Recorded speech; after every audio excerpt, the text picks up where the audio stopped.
Di antara bara dan degup yang tergenggam, Sigit Rendang muncul, bukan untuk dipahami, tapi ditelan. Bukan dewa, bukan raja, tapi dendam yang dalam. Ia tak berbicara, ia menggelegar dalam diam. Dalam dunia yang bahkan bayangannya pun sudah punah, Sigit Rendang tidak lahir, ia muncul. Bukan dari rahim waktu, tapi dari luka paling awal dalam struktur Aratnasun itu sendiri. Ia tidak berjalan, ia menekan ruang. Ia tidak berbicara, ia menggetarkan kesadaran. Menurut Emil Cioran, hanya luka yang tidak sembuh yang mampu menciptakan dunia. Maka Sigit Rendang bukan hanya bagian dari luka, ia adalah arsitek luka itu sendiri. Pencipta Dark Aratnasun, pemahat dari keputusasaan, pengurai dari ritme ilahi. Sigit adalah negasi terhadap semua mitos penyelamatan. Ia tidak hadir untuk menegakkan keseimbangan, apalagi menyembuhkan. Ia hadir untuk menunjukkan bahwa keseimbangan itu rapuh, dan penyembuhan adalah ilusi yang dilestarikan oleh ketakutan. Ia adalah makhluk yang tidak pernah berharap, sebab harapan adalah kebohongan pertama yang manusia pelajari dari langit. Dalam imajinasi Aratnasun yang tidak mengenal pagi, Sigit Rendang menjadi pusat gravitasi bagi kegelapan yang ingin bernalar. Ia bukan sekadar sosok, ia adalah struktur metafisik dari keterlanjuran. Dan karena itulah, ia tidak bisa ditaklukkan oleh pedang, doa, ataupun cinta.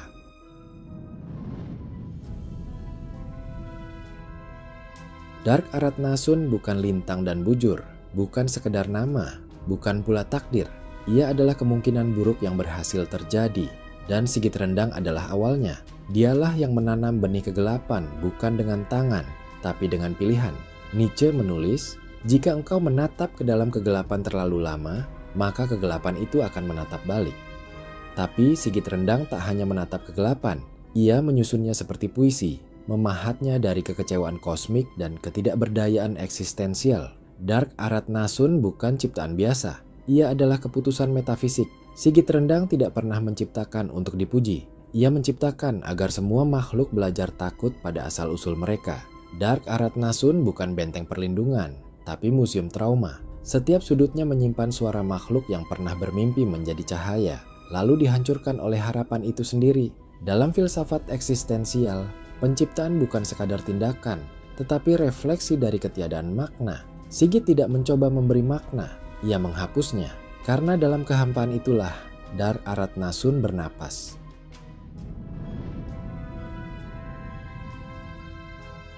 Bahasa bagi manusia adalah alat komunikasi.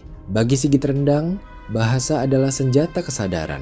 Rendagot, bahasanya, bukan terdiri dari huruf, tapi dari asap, panas, dan degupan jantung. Satu kalimat bisa bikin otak manusia berhenti mendefinisikan kenyataan. Martin Heidegger pernah berkata, bahasa adalah rumah dari keberadaan, tapi dalam Rendagot, keberadaan tidak diberi rumah, ia diusir. Setiap kata adalah gempa kecil, setiap kalimat adalah kiamat pribadi. Tidak ada yang bisa mempelajari Rendagot secara logis, ia hanya bisa dirasakan oleh yang telah kehilangan akar duniawi mereka. Itulah sebabnya, hanya sedikit makhluk Aratnasun yang masih bertahan mendengar satu patah, katanya. Karena bahasa ini bukan untuk dipahami, tapi untuk merobohkan struktur berpikir. Jika dalam teori Derrida, makna selalu tertunda dan bersembunyi di balik teks, maka dalam Rendagot, makna tidak pernah ada. Hanya ledakan emosional dan kehancuran semantik. Maka wajar jika Rendagot dianggap bahasa dari kesadaran yang ditolak semesta.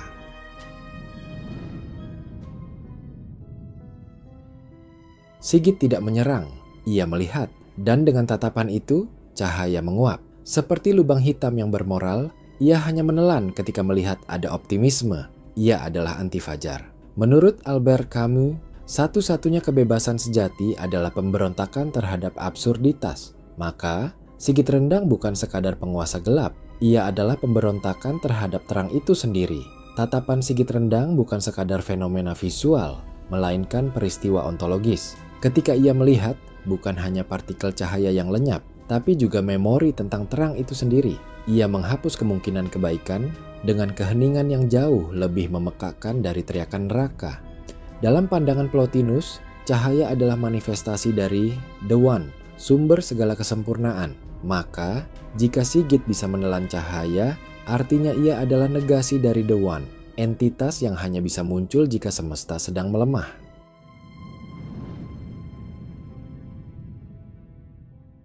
Ada satu kaum yang Sigit Rendang benci lebih dari apapun, Bauti. Bukan karena mereka kuat, tapi karena mereka adalah pengingat bahwa dunia pernah lembut, maka mereka jadi makanan. Bukan secara harfiah, tapi simbolis. Dan untuk memburu mereka, ia tidak bergerak sendiri.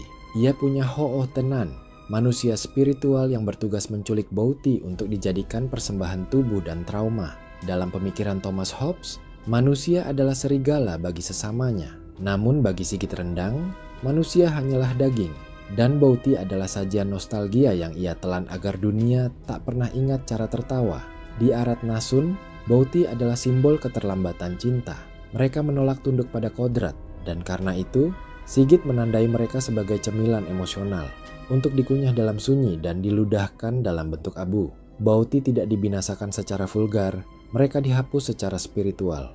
Dalam studi Levi Strauss tentang ritual perjamuan daging, makanan bisa menjadi jembatan antara kekuasaan dan identitas. Tapi dalam kasus Sigit, memakan Bauti adalah upaya menghapus kemungkinan identitas alternatif di Arat Nasun. Ia tidak ingin sisa kelembutan itu tumbuh kembali.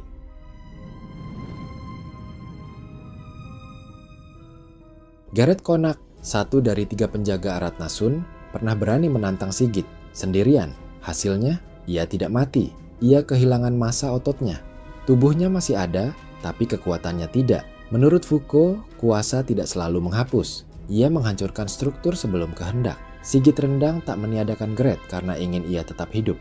Sebagai peringatan, sebagai lukisan kegagalan, sebagai puisi dari otot yang pernah percaya diri, Gareth Conrad kini menjadi tubuh tanpa makna. Ia berdiri, tapi tak memiliki tekanan eksistensial.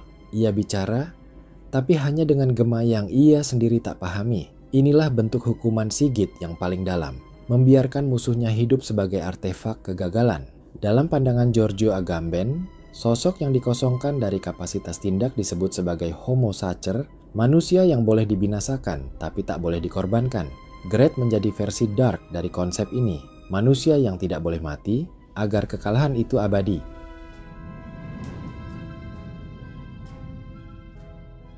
Ada satu momen genting dalam sejarah Arat Nasun saat 2 penjaga portal, Zikuyus dan Nanang bangkit, berselisih dalam tarian penjaga dimensi. Di momen itu, Sigit menyusup. Ia masuk tanpa bunyi, seperti niat buruk dalam hati yang baik. Ia ubah sebagian makhluk menjadi pengikut. Salah satunya, Tal Bantal, apa yang dulunya pelindung, berubah jadi alat kegelapan. Dalam pemikiran Simone Weil, kelemahan spiritual adalah pintu masuk ke dalam tirani. Sigit memanfaatkan celah. Ia tidak butuh peperangan. Ia hanya butuh retak kecil di dalam ritme kosmos. Perpecahan itu bukan sekadar konflik, tapi ritus pembuka. Ketika harmoni tercerai, Sigit menyusup sebagai lagu latar dari keretakan itu. Ia tak mengalahkan makhluk lewat kekuatan, tapi lewat ironi, bahwa pelindung bisa menjadi penghancur jika tak ada lagi irama yang dijaga bersama. Dalam struktur dekonstruksi Derrida, makna runtuh bukan karena diserang, tapi karena fondasi kecilnya goyah. Maka Sigit bukan penghancur utama. Ia adalah penekan titik lemah yang ditinggalkan oleh kesombongan para penjaga portal.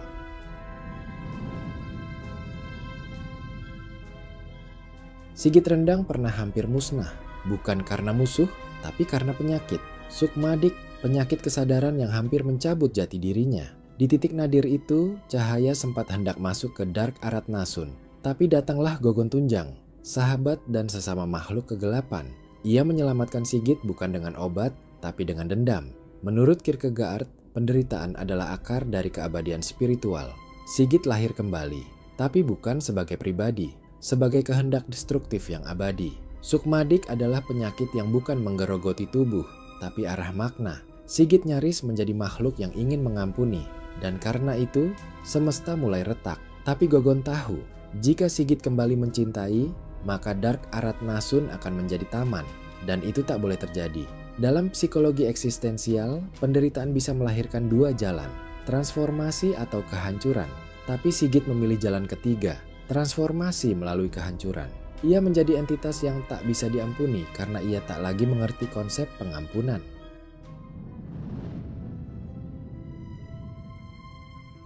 Sigit Rendang tidak duduk di singgasana. Ia berjalan di atas patahan-patahan dunia. Ia bukan raja, ia bukan dewa, ia bukan kesalahpahaman yang jatuh.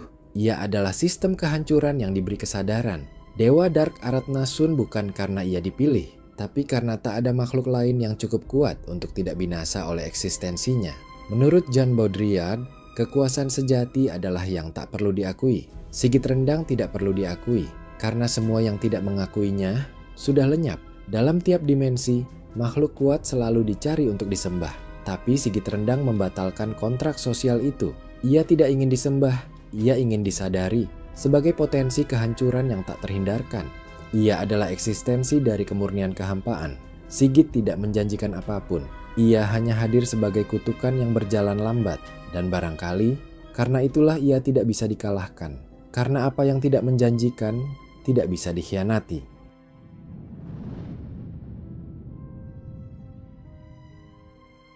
Sigit Rendang bukan akhir dunia. Ia adalah kenyataan bahwa akhir itu mungkin terjadi kapan saja. Selagi kita masih hidup, itu artinya ia belum bicara dengan rendagotnya. Ia belum melihat ke arah kita. Ia belum lapar. Tapi jangan salah, ia ada. Ia menunggu. Ia berdenyut di dimensi yang tak bisa kita ucapkan. Dan ketika waktunya tiba, dunia tidak akan meledak. Dunia hanya akan diam. Seperti jantung yang lupa caranya berdetak. Kehadiran Sigit bukan untuk menciptakan horor. Ia ada untuk mengingatkan bahwa bahkan dalam stabilitas selalu ada kemungkinan bagi realitas untuk menyerah. Dunia bertahan bukan karena kuat, tapi karena belum dipilih oleh kehancurannya sendiri.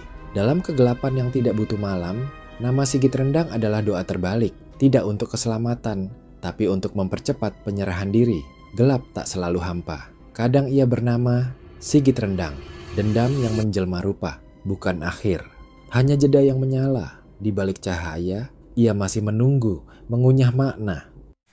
Sadar, Pan. Pan. Endi wonge? Iki gelem bali ora iki. Ora ngerti meneh ngono tak. Gelem bali ngono pidato. Sadar, Pan. Sadar, Pan. Sadar, Pan. Pan.